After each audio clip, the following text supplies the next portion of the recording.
It's good. It's good to hear you're sounding alive and well and healthy. Well, thank you. Now that sort of contrasts with what I think the state of being is with the U.S. economy. And I don't know about you. One thing I've noticed, and it's been kind of a thorn in my side. It's whenever I wake up in the morning and the S&P futures are down 20 or 30 points. The reason that they give us for the reason why our market is down is they say, well, it's China's fault. China's crashed, their economy is crashing, and their stocks are crashing, and it's spilling over into the U.S. markets. And it seems like there's been a trend, and it's been a slow trend that seems to have accelerated, where it seems like the U.S. wants to blame our problems on everyone else. I mean, the fact that our stock market is going down has nothing to do with the fact that the U.S. stock market is the most overvalued in its history. And I'm just wondering if you've kind of noticed that and what your thoughts were on that. Well, you're correct in what you're saying about how they say it's China, but now they added another one to it, and that's oil. Right. So, for example, on Tuesday, January 27th, 2016, the headline in the Wall Street Journal's money and investing section: oil stocks marching in lockstep. So now it's not China, now it's oil. So what you have are, they can't seem to add between 1 and 1. That's about as far as they go. So it's either China or oil, or China and oil. And what they do to make the case is they'll put a chart to show you how, as oil prices go down, stocks follow them and vice versa. The fact of the matter is, if you lay on just about all the commodities, they're going to show the same thing. It's a commodity slump. It's not about oil and it's not about China. It's about a global economic slowdown. We've never had a recovery. The only thing that's recovered were the equity markets because of quantitative easing, zero interest rate policy. These are facts. Merger and acquisition activity in 2015 was the highest on record, and stock buybacks. You're borrowing money for nothing. You're one of the big guys. You're a member of the White Shoe Boy Club. You get your dough for free. Go do your deal. That's all this ever was. So you're looking at a global slowdown. As I mentioned, now they're saying oil and stocks are marching in lockstep. Hey, how about laying copper on that one? Hey, what about a little bit of zinc? You got any iron ore? Every commodity. The Bloomberg Commodity Index, as we speak, is at 1991 levels. It's a global slowdown, and the criminals, the banksters, don't want people to know what the deal is, so they make up the story. Let's blame it on China. Oh, and by the way, as we're blaming it on China, let's throw some little geopolitics in there so we really can get the people to hate China. Hey, look what they're doing with them islands out there, huh? Building them airstrips. I'll tell you what, folks. Let's do a pivot to Asia. Let's protect the shipping lanes over there in China and keep them free for democracy and our multinationals that run the country. So what they do is they throw a geopolitical element on top of the economic element to really make it stupid and make people have an impression that if it wasn't for somebody else, everything would be just okay. It's never our fault. Nope. Well, and you touched on something, Gerald, that I wanted to ask about, and that's the global economy. And it is collapsing, and some, like myself, would argue that we've been in a recession for some time, and now we're approaching a depression. And will the Federal Reserve or one of the other too big to jail banks create a scenario that forces the U.S. into a cashless society? And if that happens, what will happen with silver and gold? Well, I don't know. The cashless society is happening in some countries now as we speak, particularly Sweden and those type of countries. And when you look at the realities out there, as I mentioned, it's just one big Ponzi scheme. And I agree with you. We've never gotten out of the recession. I mean, after all, you look at GDP growth. What was it? since the panic of '08, around 2%. Or less. And now you're looking at, they're saying that last quarter will probably be around 1%. And then you go global with that. And all you have are things looking worse to terrible. So we don't see any recovery coming out of this at all. And to make matters worse in the whole situation is that you have this commodity slump that I'm talking about. Layer on top of that, the emerging markets collapsing. And no one's talking about that in the context of when you mentioned earlier, Dave, about blaming it on China. Oh, the emerging markets are collapsing because China is having problems. Yes, that's true. This is what we said going back 3 years ago. When the Americans and Europeans stop buying things, China stops making them. And when China stops making them, all the resource-rich nations stop exporting to them. That's what you have going on. Do you see how do you see this affecting silver and gold going forward, Gerald? Well, look at what's happened since the beginning of this year, and you've seen every commodity, as I said, virtually sink into bear territory, along with the equity markets and currencies. Currencies in the emerging markets are down some 18% just year to date. You're looking at other currencies going from the ruble to the Mexican and Colombian peso to the African rand. Remember, these are all resource-rich nations I'm mentioning. Brazil hitting record lows against the dollar. So, what about gold? If you owned rubles and you were getting 35 to a dollar, now you're getting 86, what would you rather own? Gold or rubles or real or pesos or rand? Again, then you put a layer on top of that. The only reason the dollar is staying strong is because the other currencies are so weak. Going back to the beginning of the year, the declining currencies and commodity prices and equity markets. This is a fact. It's the worst opening of a new year we had in America than in the history of the Dow. As I mentioned the bear markets in a number of emerging markets. There's a bear market in China, equity market, Japan, France, UK. So now gold. Gold is about the only thing that's gone up in the new year. Gold's up about 3.8% since the beginning of the year. When all else fails in terms of economies, gold remains the ultimate safe haven. I don't give financial advice. I'm only saying it as I see it. Why would I want to be in currencies, including the dollar, when all they're doing is printing this digital money backed by nothing and printed on nothing, when I could be in gold, which has for millennia been the ultimate safe haven? And it seems to be running out because all the mines are shutting down. The mines are shutting down, and unlike the other commodities, where they'll keep producing the commodity just to ensure that they're getting some money because they're so deep in debt, with gold it becomes the issue. You're really going to pull this stuff out of the ground when you're selling it for less than it's costing you to pull it out? No. So what you have, and the difference is if you have countries like Russia and Saudi Arabia and Iran and others that could mine their oil relatively cheaply and still sell it. With gold, you're pulling it out, you're selling it at a loss. With the other countries, they're not making as much as they used to. That's a big difference. So in the United States and Canada, for example, rig counts are diving because it costs them more to pull it out than to pump it. To pull it out and pump it than they're making on it. With gold am I going to pull it out of the ground and lose money? No, it's like the rig counts. You're not going to pull it out if you're going to lose money pumping it.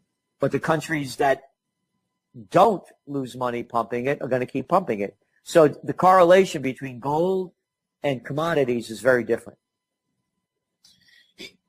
Gerald, something that you just said a couple minutes ago really kind of flipped a switch for me. and that has to do with when you were talking about the ruble-dollar exchange rate in the context of gold. And we see how much gold Russia and China have been accumulating. I mean, no one knows how much China's ultimately accumulated over the last couple decades, but we do know that in 2015, they withdrew a record amount from the Shanghai Gold Exchange, and a report just came out yesterday that they imported a record amount from Hong Kong. I mean, both of these two countries are accumulating a phenomenal amount of physical gold. And I think a lot of us were kind of thinking it was to prepare for some sort of currency reset. But when you think about it in terms of the way you just stated it, you know, in terms of the rush, the ruble going down or crashing versus the dollar, these countries are buying this gold and accumulating it to protect themselves from the dollar, because they can't protect themselves from fiat currencies and from the U.S. unleashing its fiat currency on the world. But they can protect themselves if they accumulate gold. I think that's part of what they're doing. Absolutely. It's the hedge. And again, when you also mentioned go around the world in 2015, you know, it broke the record beyond 2014 among the central banks buying gold. And then take a trip here in the States and in Europe and the States, the purchase of bullion and coins, you know, it was up 200% in the last quarter. And in Europe, the same thing, up about 35%. China, I think it was up 70%. So the physical demand is very different than how they're speculating on the paper markets. And of course, the central banks do not want to see gold prices go up because it shows the devaluation of their worthless currencies. So on one hand, they're hedging their bets, but on the other hand, they're driving down the value of their currencies, because you just heard last week at Davos, where the richest people in the world meet, 62 of which have more money than half the world's population combined, according to Oxfam. So I'm not making that number up. You heard this guy, Ray Dalio from Bridgewater Associates, one of the richest men in the world among that 62 and biggest hedge funds around, coming out and saying that the central banks needed to do another round of quantitative easing because of the pressures on the equity markets. The very next day, we heard from one of the other attendees at the Davos meeting, Mario Draghi, saying that stimulus was on the table and they will do anything they can to any actions they could take to save the markets, essentially. And then you saw an immediate reversal in the equity markets. You also saw oil prices shoot up on that statement 48% in 2 days. The fundamentals of the world economy didn't change.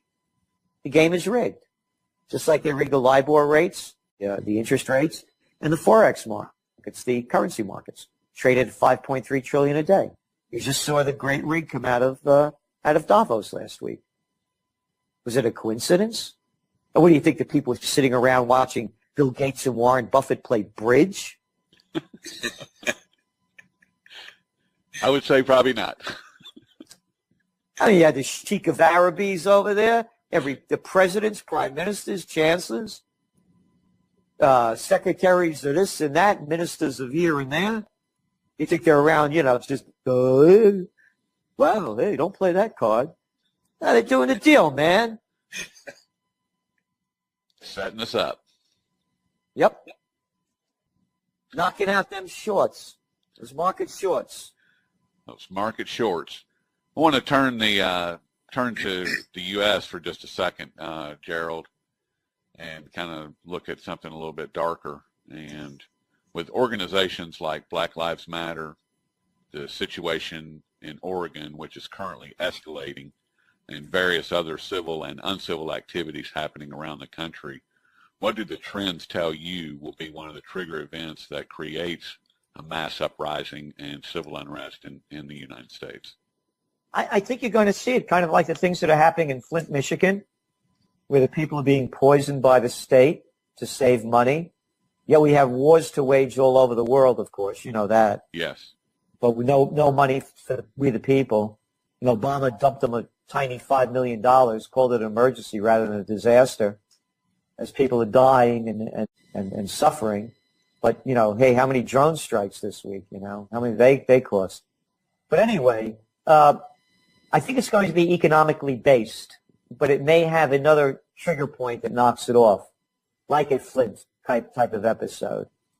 And in terms of Black Lives Matter, it's people are getting killed white and black from a militarized police, and it's bigger than that. And matter of fact, when you look at the latest data coming out, when you see the depressionary levels that are going on, suicide rates are skyrocketing. Not suicide rates, excuse me. Deaths from drugs overdose are skyrocketing, particularly from heroin and OxyContin, those kind of things, among whites. So the depression levels, they see no future, young people, and older people that have lost everything and see no future ahead of them. So it's a combination of the two.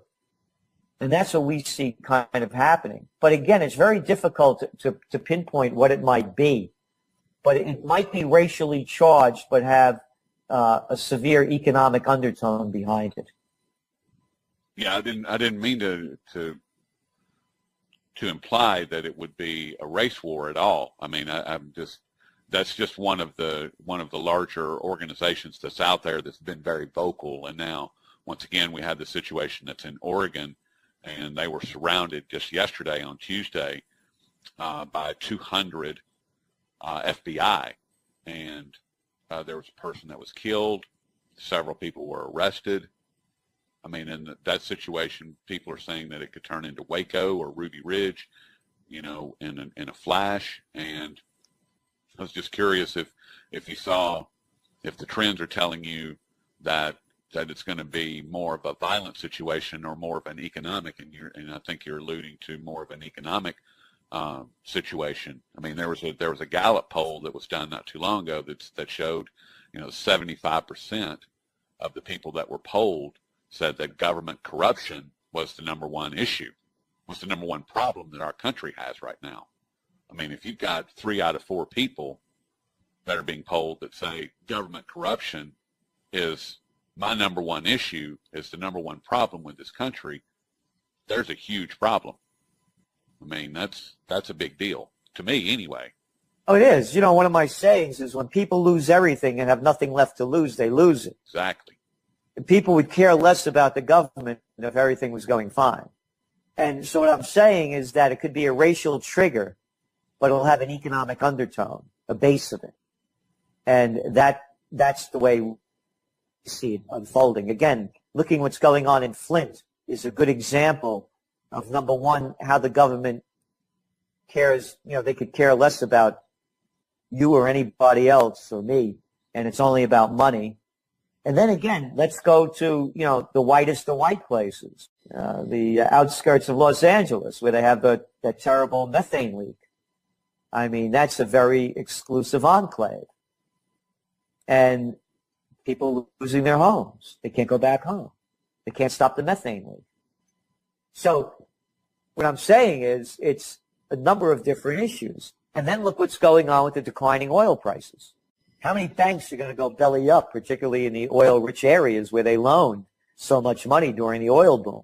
Then let's take a look at the cities that are rich in oil employment and oil development, be it in Texas or Oklahoma, North Dakota, Pennsylvania. And when that starts collapsing, the more businesses go bankrupt.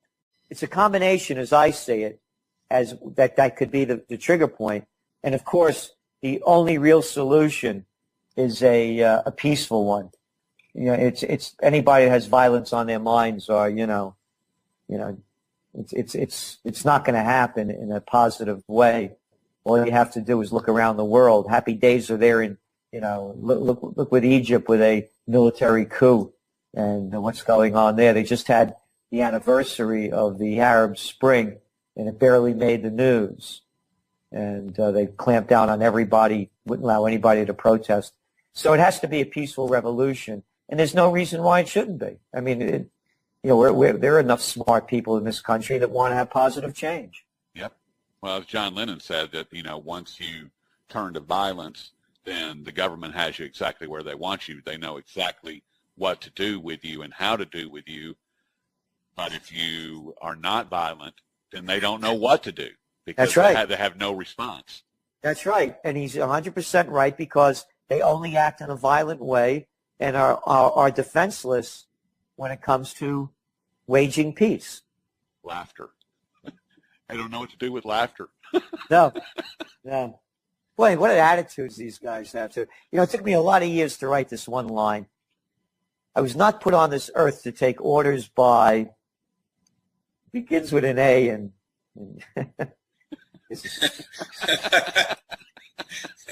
ends with hole at the end. Put this idea in their head. This guy, Ashton Carter, the defense secretary, a little boy, Marco Rubio, Ted Cruz, Trump, Clintons, Bushes, Obamas, who put it in their head that they could tell me what to think and what to believe, and that I should obey them? What self-respecting human being would look up to these low-life sociopaths and megalomaniacs and psychopaths? So if people just take into account their own courage, dignity, and self-respect, we could have a whole new way, a whole new path, and a future that we deserve, rather than the ones being shoved down our throat and up you-know-what by these criminals and murderers. I guess kind of an extension of what you just were talking about, Gerald, and it's something that I've noticed for a while, quite some time, at least since 2000, probably goes back before that, but our system has been creeping towards a totalitarian governmental system, and I was on an interview yesterday where I described it now as it's kind of broken out into a jog, and that's part of what this political social correctness crap is all about, where they want to tell you what to say, what to think, and how to say it. And so I'm just wondering if your trend forecasting is looking at, do you see our government eventually becoming completely totalitarianism? And because I'm not sure anything's going to stop it. It seems to be getting worse. The only way, yes, it is. It has. The only way it's going to change is when, the people change it. As someone gave me a wonderful quote, it does not take a majority to prevail, but rather an irate, tireless minority keen on setting brush fires of freedom in the minds of men. Wow. This guy, some guy who gave me that one a while ago. I've heard that before. Yeah. And, of course, the other one is one man with courage makes a majority. Andrew Jackson. Again, what self-respecting person would take orders from these jerks? I use the word jerks. I'd rather use another word. So it's up to us to change it. We can do it. The opportunity for a new third party has never been better. And that's the only way it's going to change. And there's still plenty of time. I began my career running political campaigns in Westchester County at a graduate school, and I was the assistant to the secretary of the New York State Senate, and I designed and instructed American politics and campaign technology at St. John's University. I know a thing or two about running campaigns. There's plenty of time. In the old days, the real campaign didn't really kick off until after Labor Day. This is just a presidential reality show. It's the prelude. So there's opportunity now, if the right money came behind it and the right will of the people, and you need money, there's no question about it, to really change the course. And what Trump has done, and my campaign slogan, by the way, to tell you how I feel about Trump, for 2016, is Trump or Clinton, Hitler or Hitlery.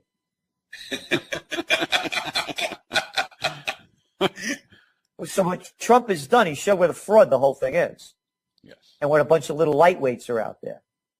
So that, to me, is the opportunity, Dave, is to see something new happen.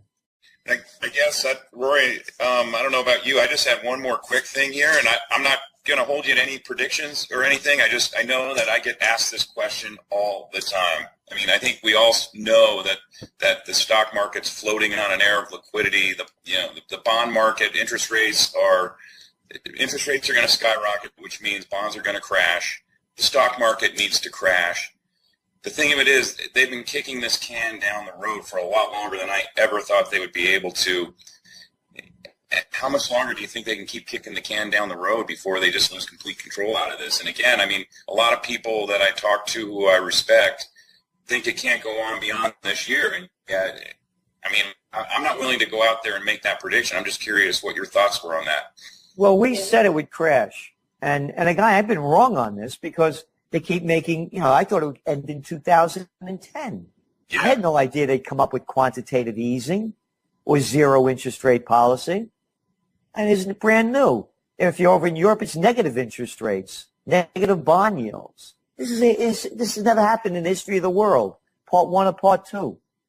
So how do but it should collapse this year. And now again, you just saw the market return, the markets return to a semblance of growth following Draghi's announcement at Davos that they're going to be doing the possibility of more quantitative easing. Oh, by the way, the Chinese were also at that meeting, and they're hinting the same thing. So if they do that, it will give these money junkies another shot of monetary meth, and it'll keep their game going. But junkies at some point, crap out. Yeah. When is it going to happen? I don't know. But the other thing is why I'm bullish on gold is because with the next run of quantitative easing, that's when gold prices are going to take off. I believe. We can only hope. I mean, gold has to perform and do its job at some point. It has to return to being the thermometer of health for the economy. And at some point, it's going to go completely crazy because of these psychopaths, sociopaths, megalomaniacs, as you just said, Gerald, that are running the show. They're all crazy. They're completely out of their mind, and they're trying to take us with them. And gold, once again, it has got to return to doing its job. It just has to. I mean, economic Mother Nature says it will do its job at some point. Yes, again, it's been like that for millennia. This is only a short period of time. When they've held this up. And not let gold take its natural course. Again, the commodity markets on the paper markets and the taking for possession markets are two different worlds. Exactly. So they could keep rigging it with short selling and on the commodity end, but they cannot do it on the other end. And at some point it's going to fail. And as I say, for millennia, gold has been the safe haven. And with geopolitical unrest, socioeconomic unrest, why would I want to be in bitcoins, bucks, rubles, or pesos or anything else? So to me, gold is for my golden years. I don't trade it. I buy it and I hold it. Exactly. And with that, Gerald, it's been a real pleasure. Appreciate all your time today. And if you would, you do such a great job of telling people how to find your work. If you would, tell them how to find your work. Trendsresearch.com, trendsresearch.com. We put out the Trends Journal, of course, which is a quarterly magazine, Trends Monthly, Trends This Week, and every weekday night, Trends in the News broadcasts live from Colonial